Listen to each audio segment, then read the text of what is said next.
டேஸ்டியான cheese pasta வீட்டில் உள்ள பொருளை வச்சு எப்படி செய்யலான்னு இப்போ பார்க்கலாம்.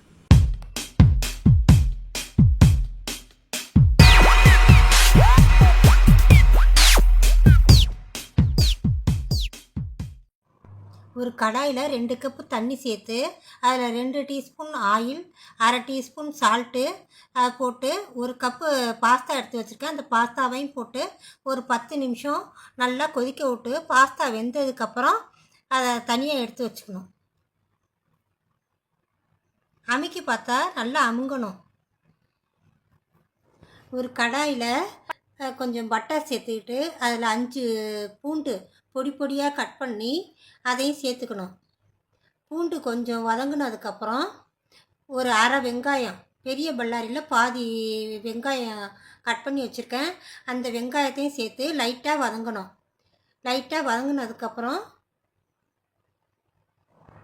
இதோட 3 டம்ளர் பால் சேர்த்துருக்கேன்.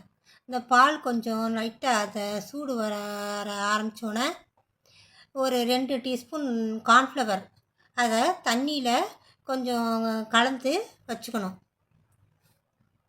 நான் இதில் 4 டம்ளர் பால் ஆட் பண்ணியிருக்கேன். அது ஒரு 300 ml வரும். அந்த கிளிப்பிங்ஸ் கட் ஆகிடுச்சி, நீங்கள் பார்த்து சேர்த்துக்கோங்க. இப்போ இதோட கலந்து வச்ச கார்ன்ஃப்ளவர் மாவையும் சேர்த்துக்கலாம். நல்லா கலந்து விடுங்க. அது கலந்து விட்டுக்கிட்டே இருந்தால் க்ரீமி கன்சிஸ்டன்சி வரும். அந்த க்ரீமி கன்சிஸ்டன்சி வரும்போது உங்களுக்கு எவ்வளோ சீஸ் தேவையோ அவ்வளோ ஆட் பண்ணிக்கலாம். நான் 1 கியூப் சீஸ் சேர்த்துருக்கேன். சீஸை சேர்த்து நல்லா அந்த க்ரீமி கன்சிஸ்டன்சி வர்ற மாதிரி கலந்துக்கணும். கலந்து விட்டுக்கிட்டே இருக்கணும். இதோட கொஞ்சம் சால்ட்டு சேர்த்துருக்கேன். இதோட 4 வரமிளகாயை மிக்சியில் போட்டு ஓட்டி வச்சுருக்கேன், அதையும் சேர்த்துக்கலாம்.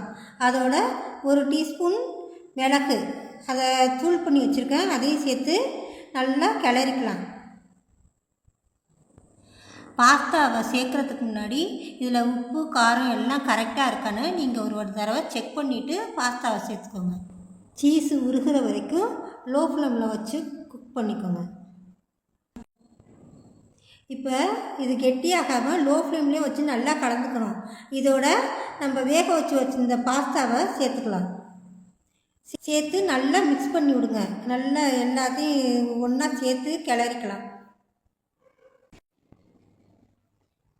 இப்போ எல்லாத்தையும் சேர்த்து நல்லா கிளறிக்கலாம். நல்லா கிளறி விட்டால் நல்லா க்ரீமி சீஸ் பாஸ்தா வீட்டிலே இப்போ ரெடி பண்ணிட்டோம். பார்த்தாலே சாப்பிட்ணும் போல் ரொம்ப ஆசையாக இருக்குது. நீங்களும் வீட்டில் செஞ்சு அசத்துங்க.